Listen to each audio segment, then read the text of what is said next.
जय जय बाबा के गुण नचारी लऽ के अयलहुँ। जय मिथिला जय मैथिली गा रहल छी। नीक लागत अपने सबके लाइव कर दे।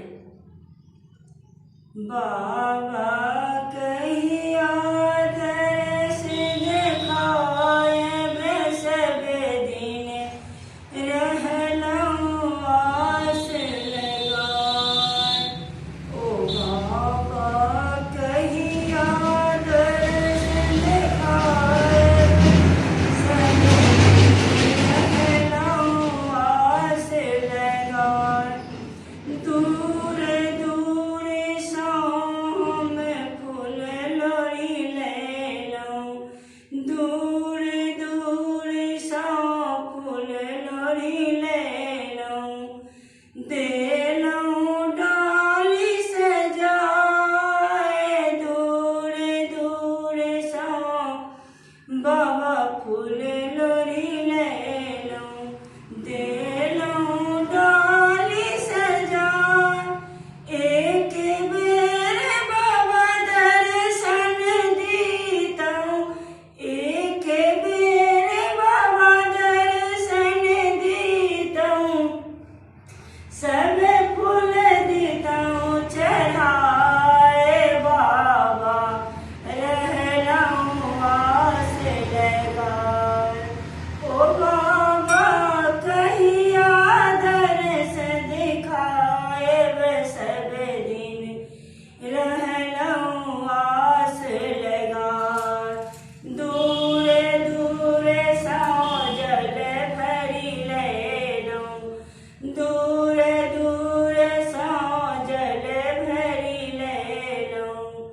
देलहुँ कमर सजाए, दूर दूर सँ जल भरि लेलहुँ।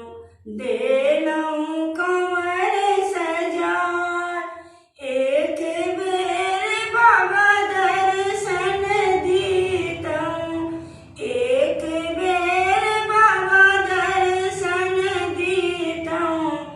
सब जल दीतहुँ चढ़ाए, बाबा रहलहुँ आस लगाए। बाबा रहलहुँ आस लगाए, बाबा रहलहुँ आस लगाए। ओ बाबा कहिया दर्श देखायब सब दिन रहलहुँ आस लगाए।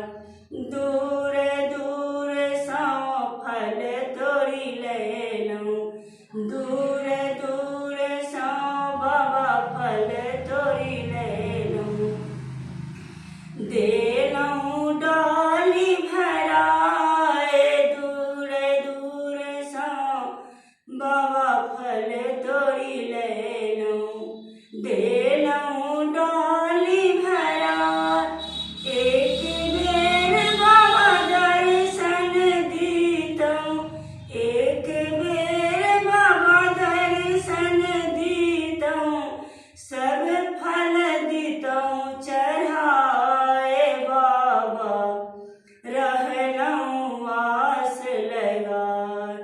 ओ बाबा कहिया दर्शन देखायब सब दिन रहलहुँ आस लगाए।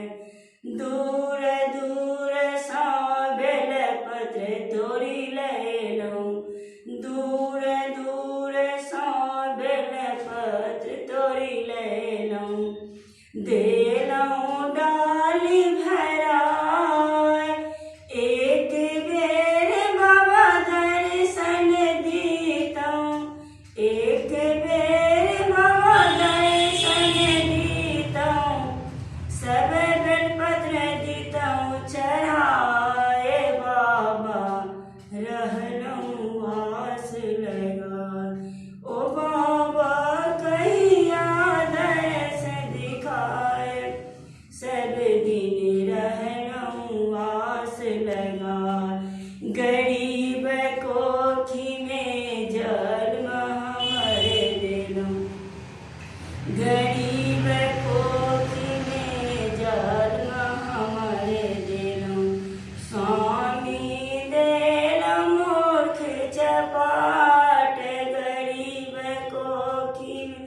जन्म हमरे देना स्वामी